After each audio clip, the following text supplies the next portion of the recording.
Everyone in the Silver Creek territory whispered that the Alpha's son wasn't just powerful, he was broken. At 4 years old, Liam Blackwood had sent 3 trained nannies to the emergency room and severed the tendon of a gamma wolf with his teeth. They called him feral. They called him a monster. His father, Alpha Kellen, was ready to lock the boy away for the safety of the pack. But then came Riley, a scarred, mute Omega who washed dishes in the pack house basement. The moment the feral boy rushed her, teeth bared, everyone expected blood. Instead, he stopped. He sniffed her wounds, and for the first time in his life, he let someone hold him. This is the story of how the pack's biggest reject saved its most dangerous heir. The incident that changed everything happened on a rainy Tuesday in November 2023. The police reports, or rather, the internal pack incident reports, state that at 4:15 p.m., a scream tore through the east wing of the Blackwood estate. Kellen Blackwood, the alpha of the Silver Creek pack, was in the middle of a border dispute meeting when he heard it. He didn't need a runner to tell him what happened. He knew the sound. It was the sound of another nanny failing. By the time Kellen kicked open the double oak doors of the nursery, the room was in chaos. Toys were shattered against the wall. The heavy velvet curtains had been shredded. In the center of the room, huddling against the changing table, was Beatrice, a beta female known for her patience and thick skin. She was clutching her forearm, blood seeping through her fingers, sobbing hysterically. And sitting on top of the bookshelf, growling with a guttural depth that shouldn't have been possible for a 4-year-old, was Liam.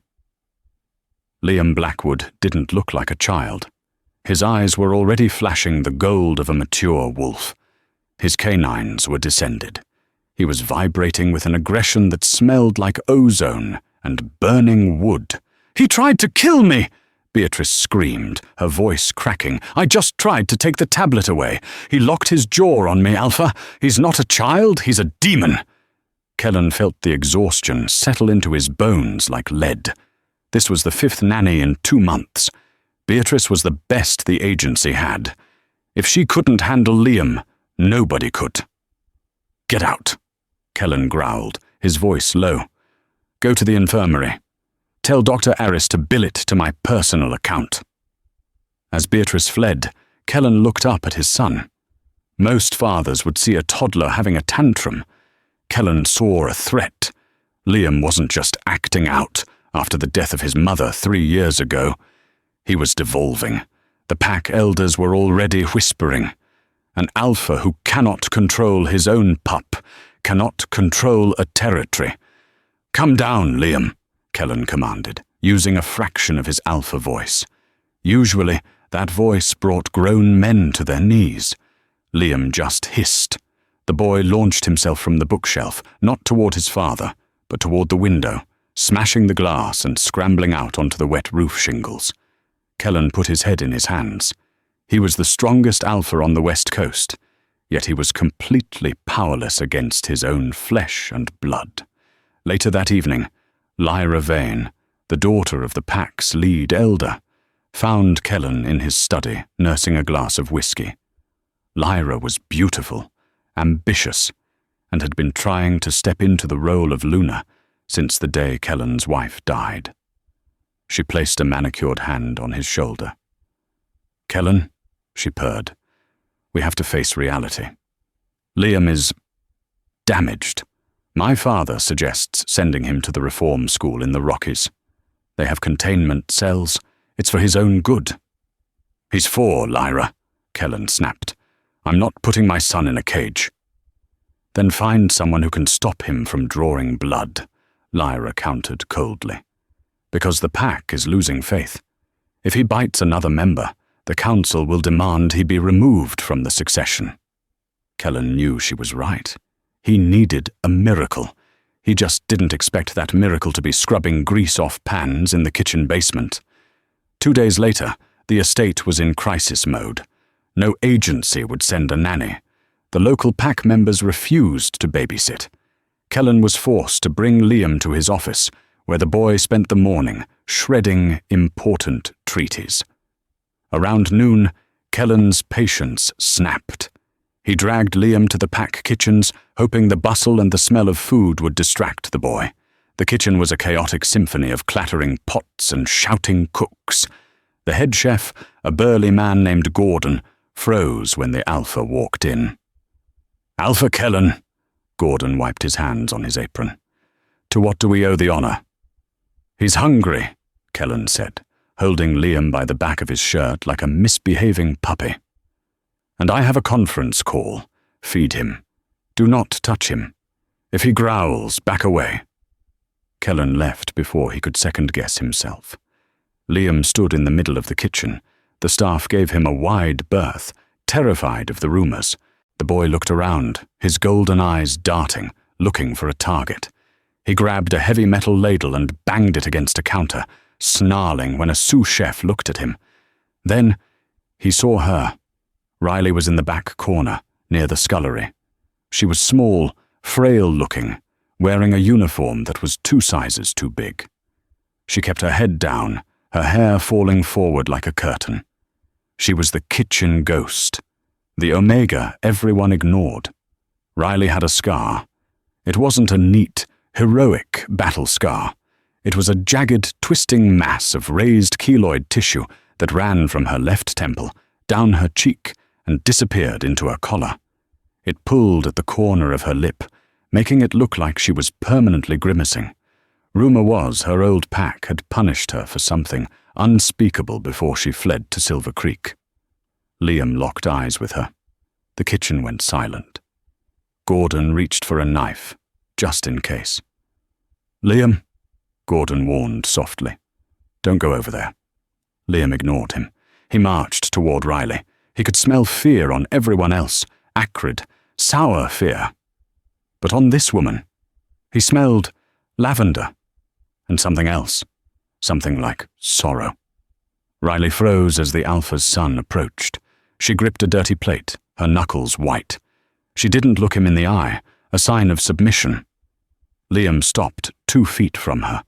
He growled, a low rumbling sound that vibrated the stainless steel tables. Usually, this was when the adult would scream or run. Riley didn't run.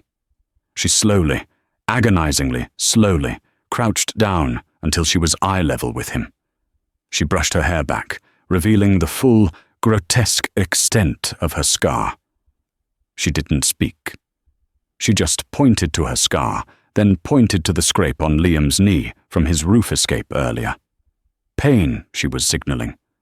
"I know pain, too." Liam tilted his head. The aggression that usually clouded his eyes cleared for a second. He stepped forward. The kitchen staff held their breath. Liam opened his mouth. Gordon tensed, ready to intervene. But Liam didn't bite. He leaned forward and pressed his forehead against Riley's scarred cheek. He let out a long, shaky breath, his small hands clutching the fabric of her oversized apron. For the first time in 3 years, the feral boy was still. When Kellen returned an hour later, he expected carnage. He expected to find the kitchen destroyed and his son being restrained. Instead, he found Liam asleep. The boy was curled up on a pile of clean laundry in the corner of the pantry. Sitting beside him, peeling potatoes with a rhythmic, quiet efficiency, was the scarred Omega. Kellen stared. He had never seen Liam sleep during the day. The boy usually fought sleep until he passed out from exhaustion. "Who are you?" Kellen asked, his voice booming slightly in the small pantry. Riley flinched violently, nearly dropping her knife. She stood up immediately, bowing her head low, hiding her face. She didn't speak. "She's a mute, Alpha," Gordon whispered, coming up behind Kellen. "Her name is Riley. She showed up at the border patrols 2 years ago. We let her work for room and board. She's harmless." Kellen stepped closer. He could smell the scent marking on his son. Liam smelled like lavender and soap now. "Did he attack you?" Kellen asked Riley. Riley shook her head. She kept her eyes on the floor. "Did he eat?" Riley nodded. She pointed to an empty bowl of stew. Kellen looked at the sleeping boy, then back at the trembling woman. He noticed the scar then. It was brutal. It made him wince internally. No wonder she hid in the kitchen. In wolf society, physical perfection was often equated with strength. A scar like that, on an omega, made her a pariah. But Kellen didn't care about aesthetics. He cared about results. "You're promoted," Kellen said abruptly. Riley's head snapped up, her eyes wide. They were a startling shade of green, intelligent and terrified. She shook her head frantically, holding up her hands. "I don't care about your experience," Kellen said, his tone leaving no room for argument. "You are the only person he hasn't tried to dismantle. You start now. Pack your things. You're moving to the 4th floor." The kitchen gasped. The 4th floor was the Alpha's private quarters. No servant lived there. Lyra Vane, who had just walked in to check on the situation, turned pale. "Kellen, you can't be serious. Look at her. She's a defect. You can't have a mute omega raising the air. What will the council think?" "I think the council will be happy the air isn't biting them anymore," Kellen said, lifting Liam into his arms. The boy stirred, murmured something, and reached out a hand blindly. He wasn't reaching for his father. He was reaching toward Riley. Riley hesitated, then stepped forward and took the boy's small hand. Liam sighed and settled back into sleep. "See?" Kellen looked at Lyra with cold finality. "She comes with us." That night marked the beginning of the strangest arrangement in Silver Creek history. Riley was given a room connected to the nursery. It was larger than the entire servants' quarters she was used to. It had a private bath, a velvet armchair, and a view of the forest. Riley stood in the middle of the room, clutching her small bag of belongings, 2 worn dresses and a book with a torn cover. She was terrified. She knew why Liam liked her. It wasn't magic. It was recognition. Liam was a predator who felt unsafe in his own skin. Riley was prey who had survived the hunt. They recognized the trauma in each other. But as she looked in the mirror at her ruined face, she knew something else. Being this close to the Alpha, a man who radiated power and masculinity, was dangerous. And Lyra Vane's glare in the kitchen had promised retribution. Riley wasn't just a nanny now. She was a target. Late that night, she woke up to a sound. The door to her room creaked open. She sat up, clutching her blanket, heart hammering. It was Liam. He dragged his heavy duvet behind him, his teddy bear in his mouth.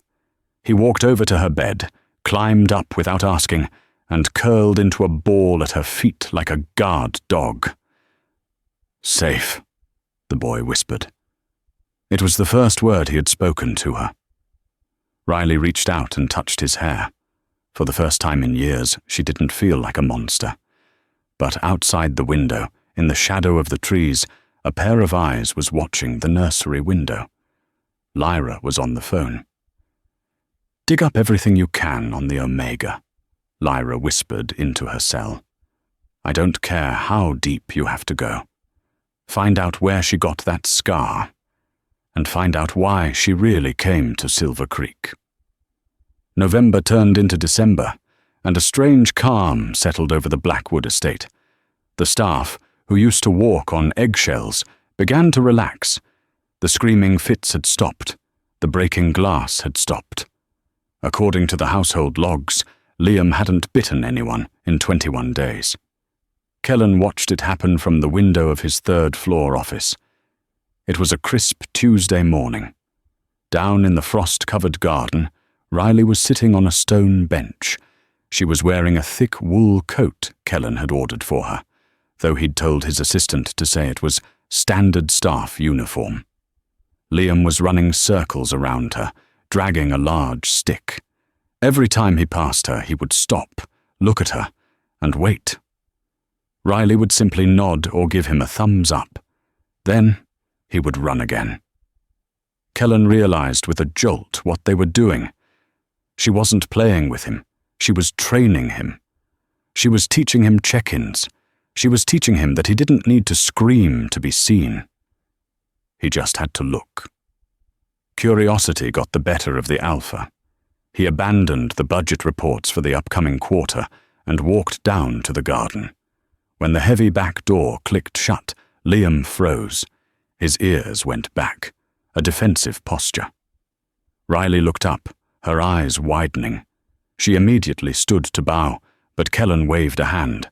"Sit," he commanded, then softened his tone when he saw her flinch. "Please, sit." Riley sat. Liam scrambled up onto the bench beside her, glaring at his father. "He looks healthy," Kellen observed. It was true. The boy had gained weight. The dark circles under his eyes were fading. Riley pulled a small notepad from her pocket. She scribbled something quickly and turned it toward Kellen. "He needs to run until his legs are tired. Then his mind can rest." Kellen read the note. "Is that why he was destroying the nursery? He was bored," Riley wrote again. "He was lonely. Wolves hunt in packs. He was a pack of one." The words hit Kellen like a physical blow. A pack of one. He had been so busy being the alpha of the territory, managing borders and finances, that he had exiled his own son within his own home. "You have a way with him," Kellen said, his gaze drifting from the note to her face. The scar was stark in the winter sunlight, a jagged line of white and pink tissue. "Where did you learn to handle aggressive pups?" Riley stiffened. She lowered the notepad. Her hand went involuntarily to her throat. She stared at the frozen grass, her expression closing off. "Riley," Kellen stepped closer. The scent of lavender hit him again, stronger this time. It stirred something in his chest. His inner wolf, usually dormant unless threatened, perked up. "Protect her," the wolf whispered. "She is hurt." "You don't have to answer," Kellen said softly. "But I want to know why you don't speak. Gordon said you're mute. Is it psychological?" Riley looked at him. Her green eyes were swimming with a mixture of shame and defiance. She shook her head. She pointed to her throat, then made a slashing motion with her finger. Kellen felt a cold rage simulate in his veins. Someone had done this. Someone had physically severed her ability to speak. "Who?" Kellen demanded. His voice dropped to a growl. Liam, sensing the shift in his father's energy, bared his teeth. Riley quickly placed a hand on Liam's head, calming him instantly. She wrote on the pad again, her hand trembling slightly. "The past is dead. I am safe here. That is all that matters." She stood up, took Liam's hand, and walked back toward the house. Kellen watched her go. He noticed the way the wind caught her hair, the fragile curve of her neck. He turned to his head of security, a beta named Thorne, who was patrolling the perimeter. "Thorne," Kellen said, "I want a background check on Riley. A real one. Contact the contacts in the underground. I want to know who held the knife." Thorne nodded. "And if we find them, Alpha." "Then we find them," Kellen said, his eyes flashing gold. Inside the house, the dynamic was shifting. Riley wasn't just the nanny anymore. She was becoming the center of the home. She started leaving notes for Kellen, too. Liam ate all his peas today. "We need new books. He likes dragons. You should say goodnight to him. He waits for it." Kellen started following her instructions. He started tucking Liam in. One night, as he pulled the blanket up, Liam looked at him sleepily. "Riley says, 'You are strong,'" Liam whispered. Kellen froze. "She told you that?" "She draws it," Liam murmured, closing his eyes. "She draws you as a big wolf. keeping the monsters away. Kellen looked across the room. The door to Riley's connecting room was ajar. He could see her silhouette sitting by the window, reading. A strange warmth spread through his chest, thawing the ice that had been there since his wife died. He wasn't just the Alpha anymore. To her, he was the guardian. And without meaning to, he started watching her. He noticed she liked her coffee with 3 sugars. He noticed she hummed soundlessly when she folded laundry. He noticed that despite her scar, she had the most elegant hands he had ever seen. But he wasn't the only one watching. The annual Winter Solstice Gala was the most important event in the Silver Creek calendar. Every high-ranking wolf from the neighboring territories attended. It was a night of politics, alliances, and displays of power. Usually, the Alpha's son was kept hidden during these events. But this year, Kellen made a decision.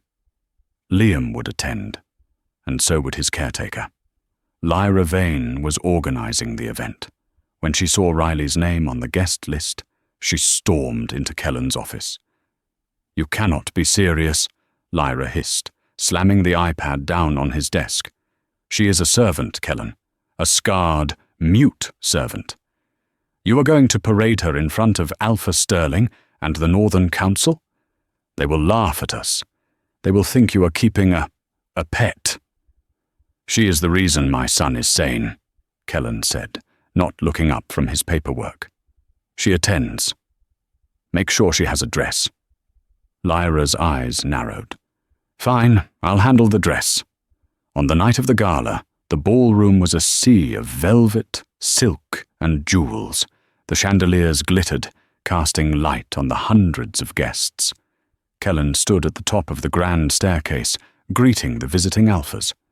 He looked regal in his tuxedo, but his eyes kept scanning the crowd, looking for her. When Riley appeared, the room went quiet. Lyra had sent a dress, all right. It was a stunning, floor-length gown of emerald green silk that matched Riley's eyes perfectly. But the neckline was low, deliberately low. It didn't hide her scar, it framed it. It forced everyone to look at the mangled tissue running down her neck. Lyra stood by the punch bowl, smirking, waiting for the humiliation, waiting for Riley to run away in tears. Riley stood at the top of the stairs, holding Liam's hand. She felt the eyes on her. She felt the burning shame. She saw the whispers, the pointed fingers. Look at the freak. Look at the Alpha's mistake. She wanted to run. Her instinct was to flee to the basement. But then she felt a squeeze on her hand. Liam looked up at her. He was wearing a tiny tuxedo. He didn't see the scar. He just saw his Riley. "Brave," Liam whispered. Riley took a deep breath. She lifted her chin. She didn't cover the scar. She wore it like war paint. She descended the stairs with a grace that made the high-born ladies look clumsy. Kellen met her at the bottom of the stairs. His face was unreadable, but his eyes were burning. He looked at the dress, then at Lyra across the room. He understood exactly what Lyra had tried to do. He took Riley's hand. He didn't lead her to the corner. He led her to the center of the room. "Alpha Kellen!" A booming voice interrupted them.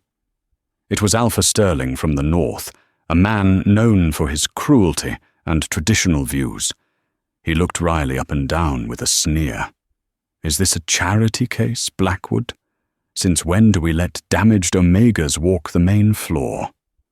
The music stopped. The room held its breath. This was a direct insult. Kellen didn't let go of Riley's hand. He pulled her slightly closer, his body heat radiating into her shivering side. "This," Kellen said, his voice carrying to every corner of the silent hall, "is the woman who saved my heir. In my pack, we value loyalty over vanity, Sterling. Perhaps that is why my borders are secure, and yours are constantly under attack." The insult landed. Sterling turned red. Kellen turned his back on him, effectively dismissing a fellow Alpha, a massive power move. He looked down at Riley. "Dance with me." It wasn't a question. Riley shook her head slightly, panic rising. She didn't know how to dance. She was a scullery maid. "Follow me," Kellen murmured. He placed one hand on her waist. His touch was electric. Sparks, actual physical sparks, danced along her skin. Riley gasped silently. Kellen's eyes widened. He felt it too. The mate bond. It was faint, buried under trauma and years of suppression, but it was there. The realization hit Kellen like a freight train. This wasn't just gratitude. This wasn't just attraction. This woman, this broken, silent, brave woman, was his fated mate. They moved together. Riley was stiff at first, but Kellen led her effortlessly. For a moment, the world narrowed down to just the two of them. Liam sat on the sidelines, eating a cookie, watching his father and his nanny with a satisfied grin. Lyra watched from the shadows, her champagne glass shattering in her grip. She ignored the blood dripping from her hand. "He thinks he can humiliate me," Lyra whispered to herself. "He thinks he can choose her." She pulled her phone out.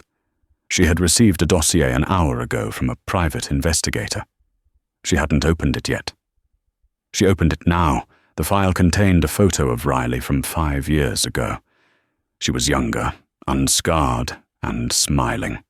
The name on the file wasn't Riley, it was Serafina, and the headline of the attached news clipping read, "Alpha Cade of the Blood River Pack offers 10 million bounty for runaway bride who murdered his brother." Lyra smiled. It was a terrifying, shark-like smile. "Got you," she whispered. Back on the dance floor, the song ended. Kellen leaned down, his lips brushing Riley's ear. "You look beautiful," he said. "The scar just shows you survived." Riley's eyes filled with tears. For the first time, she allowed herself to hope. Maybe she could be happy. Maybe she could stop running. But as the clock struck midnight, the heavy double doors of the ballroom burst open. The security guards were thrown inward, landing in a heap. A gust of freezing wind blew into the room, extinguishing the candles near the entrance. Standing in the doorway was a man who looked like a nightmare made flesh. He was huge, wearing a long leather coat, flanked by 12 enforcers. He had a patch over one eye and a cruel, jagged smile. It was Alpha Cade. The music died instantly. Kellen stepped in front of Riley, pushing her behind him. Liam ran to them, clutching Riley's skirt. "Kellen Blackwood!" Cade shouted, his voice like grinding gravel. "You have something of mine." Kellen growled, his claws extending. "You are trespassing, Cade. Get out before I bury you." Cade laughed. He reached into his pocket and pulled out a piece of paper, a marriage contract. "I don't want your land, Blackwood. I don't want your money." Cade pointed a gloved finger directly at Riley, who was trembling so violently she could barely stand. "I want my wife. Her name is Serafina, and she owes me a debt of blood." The room gasped. Kellen froze. He turned to look at Riley. She wasn't looking at him. She was looking at Cade, with the eyes of a deer facing a wolf. She didn't deny it. Lyra Vane stepped forward from the crowd, her voice ringing out clear and triumphant. "It's true, Alpha," Lyra said, feigning concern. "I checked her records. She is a fugitive. By Interpack law, you have to hand her over." Kellen looked at the woman he had just realized was his mate. He looked at the monster claiming her. "She is not Serafina," Kellen said, his voice deadly calm. "She is Riley. She is Pack, and if you want her, you have to go through me." Cade smiled, cracking his knuckles. "I was hoping you'd say that." The tension in the ballroom was thick enough to choke on. Interpack law was clear. A legally bonded mate belonged to their Alpha, regardless of crimes alleged. By refusing to hand her over, Kellen was effectively declaring war on Cade's Blood River Pack.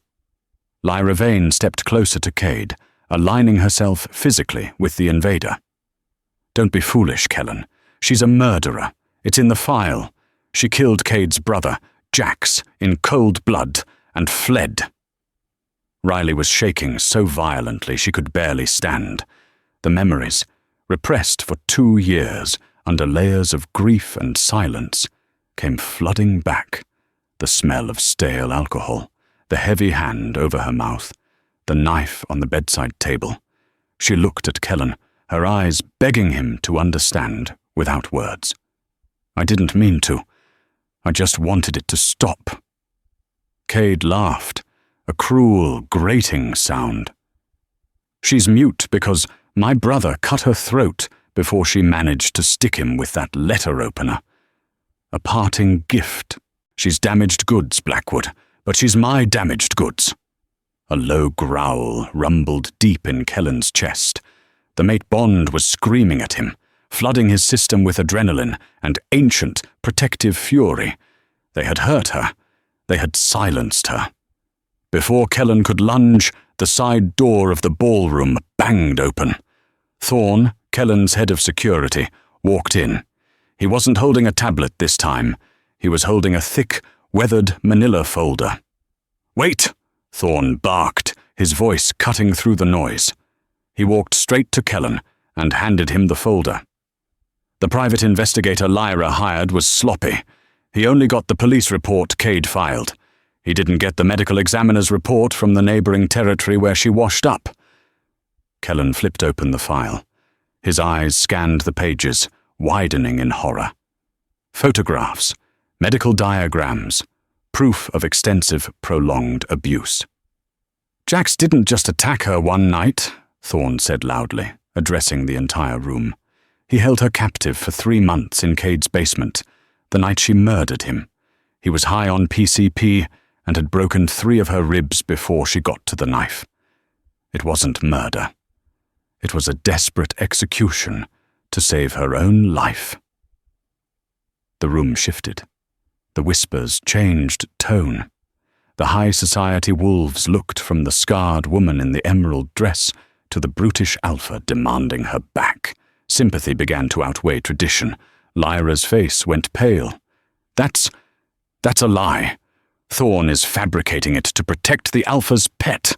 Kellen threw the file at Cade's feet. The papers fanned out, revealing the gruesome photos. "Read it!" Kellen snarled. "You knew what your brother was. You knew what he was doing to her." Cade didn't look down. He just smiled that shark-like smile. "Doesn't matter. She's mine by law.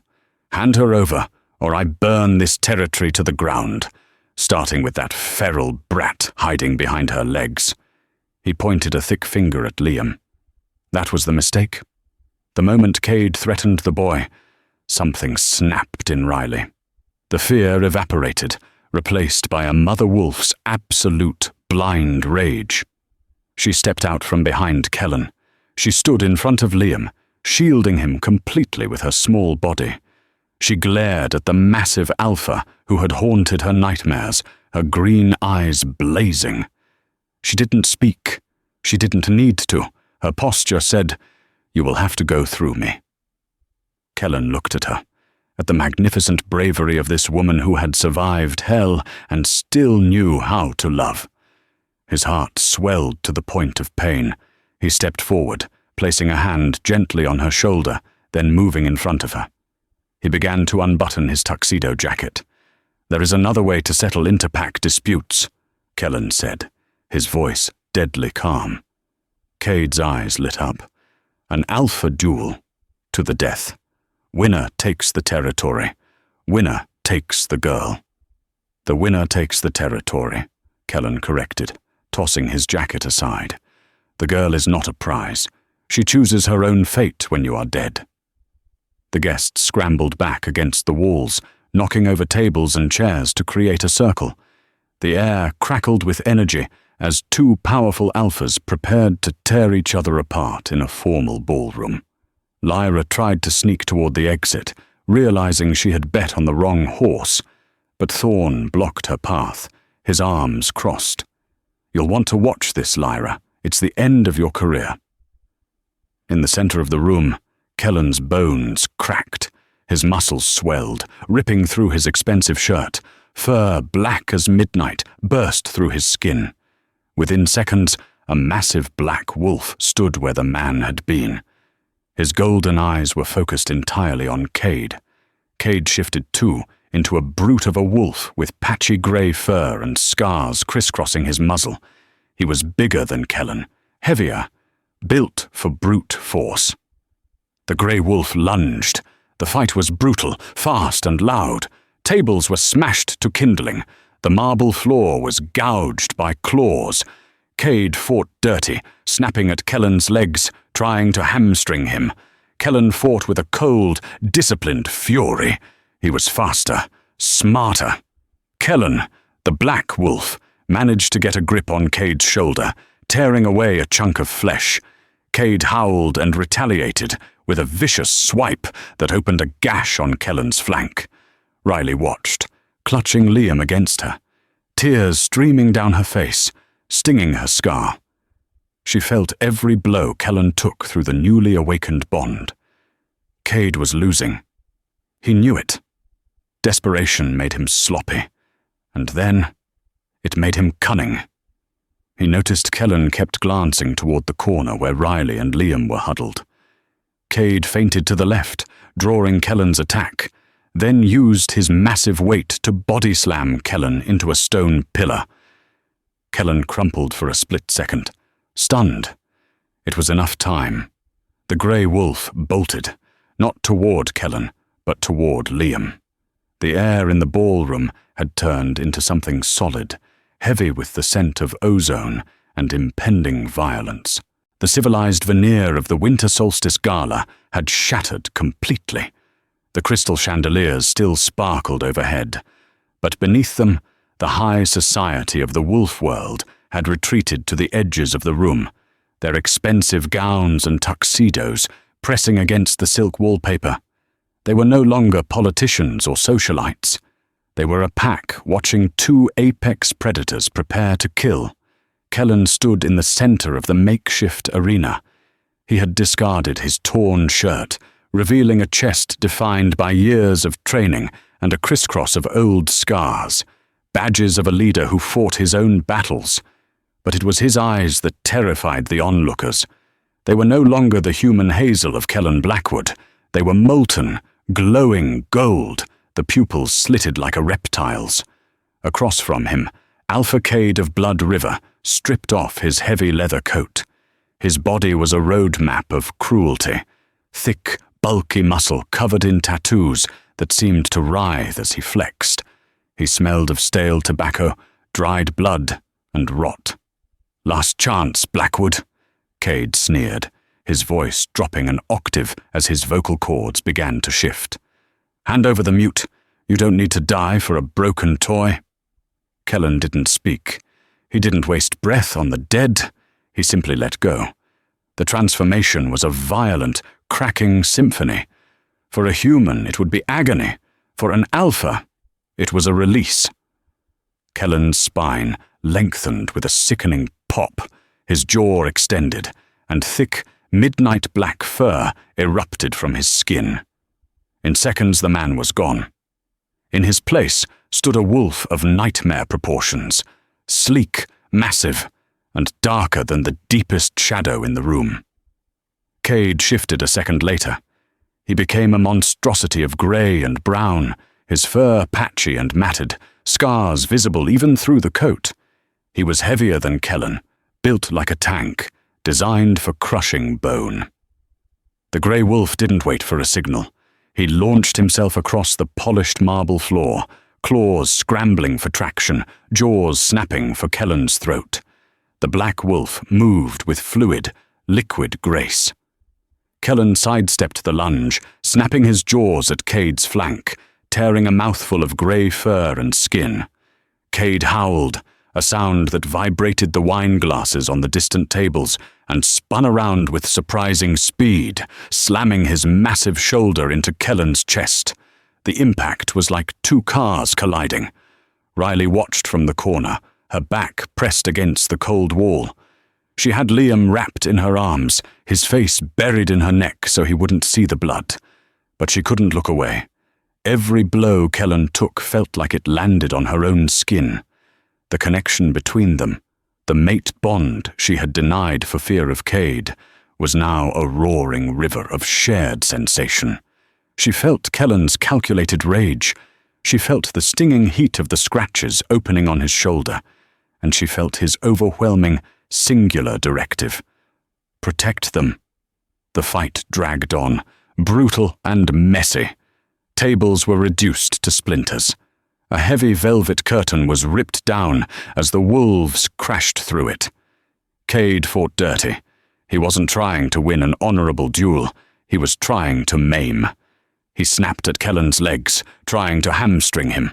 He kicked out with his hind legs, aiming for the gut.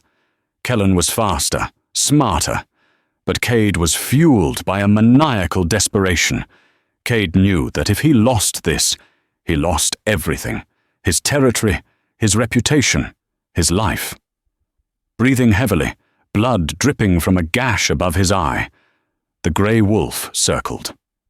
Cade's yellow eyes darted around the room, assessing. He realized he couldn't beat Kellen in a stamina match.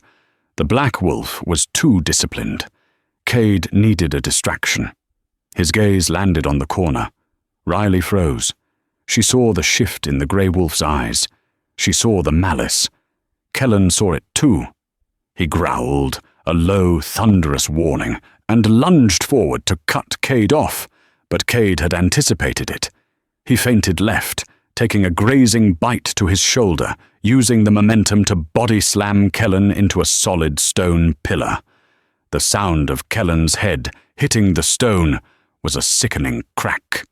The black wolf crumpled, his legs giving out for a split second as darkness clouded his vision. That split second was all Cade needed. With a triumphant snarl, the grey wolf turned his back on his opponent and bolted. Not toward the door, toward the corner. No! The scream died in Riley's throat, strangled by scar tissue and trauma. She didn't try to run. There was no time. The massive beast was covering the distance in terrifying leaps, jaws open, saliva flying, aiming to tear apart the things Kellen loved most, to break the alpha's spirit before killing him. Riley did the only thing a mother, biological or not, could do.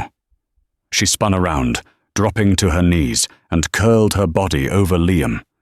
She formed a human shield, exposing her fragile spine and neck to the lethal jaws of the monster who had haunted her for years. She squeezed her eyes shut. "I'm sorry, Liam. I tried." She waited for the pain. She waited for the end. She felt the hot breath of the wolf. She heard the snap of teeth, but the bite didn't land on her. Instead, a high-pitched, furious snarl erupted from beneath her. It was the sound of a small, angry creature that had been pushed too far. Liam, the boy the pack called Feral, the boy who had bitten 3 nannies and terrorized the nursery, wriggled out from under Riley's arm. He didn't run away. He didn't cry. Liam saw a monster attacking his Riley, and Liam Blackwood didn't fear monsters. He was one. As Cade lowered his head to grab Riley, Liam lunged upward. He was small, but he was fast, and he was an alpha's son. His milk teeth were sharp as needles. Liam latched onto the most sensitive part of the wolf, the soft, wet nose, and bit down with all the locking force of his jaw. The grey wolf yelped, a high, undignified sound of shock and pain. Cade thrashed his head back reflexively, flinging Liam into the air. Liam hit the wall with a dull thud and slid down to the floor, motionless. Time seemed to stop. Riley looked at the small, still body of the boy who had taught her how to love again. The boy who had drawn pictures of them as a family. Something inside Riley broke. Not a bone, but a chain. The chain that Cade had wrapped around her soul 3 years ago, shattered into dust. She scrambled toward Liam, checking for a pulse, but her eyes were fixed on Cade. The grey wolf was shaking his head, sneezing blood, recovering from the shock. He turned back to her, eyes narrowing, preparing to finish the job. Riley stood up. She didn't cower. She didn't look at the floor. She looked straight into the eyes of the beast. Her mouth opened, her throat, scarred and ruined, burned as she forced air through damaged cords. "No!" The word tore out of her. It wasn't pretty. It was guttural, raw, and sounded like grinding stones. It was the voice of a woman who had clawed her way back from hell. The sound echoed off the high ceilings, stunning the crowd. The mute had spoken. But it did more than stun the crowd. It reached the black wolf. Kellen shook the dizziness from his head. He heard his son hit the wall. He heard his mate scream. The black wolf didn't just stand up. He detonated into motion. The disciplined fighter was gone. In his place was an avatar of pure, unadulterated vengeance. Kellen crossed the ballroom in a blur of black fur. Cade didn't even have time to turn around. Kellen hit him with the force of a freight train, his shoulder driving into Cade's ribs with a sickening crunch. Cade was thrown across the room, skidding across the marble. He tried to scramble up, but Kellen was already there. The black wolf pinned him, claws digging deep into the grey wolf's chest, pinning him to the floor. Kellen didn't hesitate. He didn't gloat. There was no speech. There was only the wet, decisive snap of powerful jaws closing around a throat. Cade of Blood River thrashed once, then went still. The silence that followed was absolute. It was heavy and suffocating. Kellen stood over the body, his chest heaving. He threw his head back and let out a howl, not of victory, but of claiming. It was a terrifying sound that made every wolf in the room bare their necks in submission. "Mine," the howl said. "This territory is mine. The blood is mine. The family is mine." He shifted back instantly. He didn't care that he was naked, covered in blood and dust. He didn't care about the eyes of the council. He stumbled toward the corner. Riley was on the floor, Liam cradled in her lap. "He's breathing," she rasped, the words hurting her throat. But she didn't stop. "Kellen, he's breathing." Kellen dropped to his knees, disregarding the glass shards on the floor.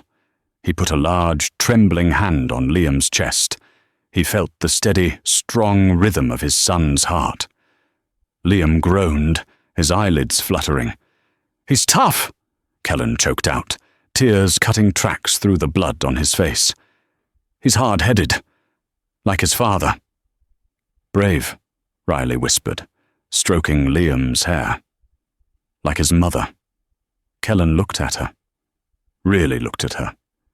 He saw the bruising on her arms, the terror fading from her eyes, replaced by a fierce, protective light. He reached out and touched the scar on her neck, the scar Cade had given her. "You spoke," Kellen whispered. "I had to," she croaked. Kellen leaned his forehead against hers. The rest of the world disappeared. There was only the smell of lavender, the heat of her skin, and the pulse of the mate bond settling into a steady, permanent rhythm. A slow, rhythmic clapping broke their bubble. Alpha Sterling, the hardliner from the north, was standing near the buffet table. He was clapping. Slowly, others joined in. It wasn't applause for a show. It was the rhythmic stomping of feet and clapping of hands that signified respect in the wolf world. Kellen had defended his pack. He had defended his heir. He had upheld the law of the wild. Kellen stood up, pulling Riley with him. He held Liam effortlessly in one arm, and with the other, he pulled Riley tight against his side. He turned to the crowd. His eyes found Lyra Vane. Lyra was trying to blend into the wallpaper near the exit, her face a mask of horror. She knew the gamble she had taken. She had bet on Cade killing Kellen. She had lost. "Lyra Vane!" Kellen's voice boomed, deep and resonant. Lyra flinched as if struck.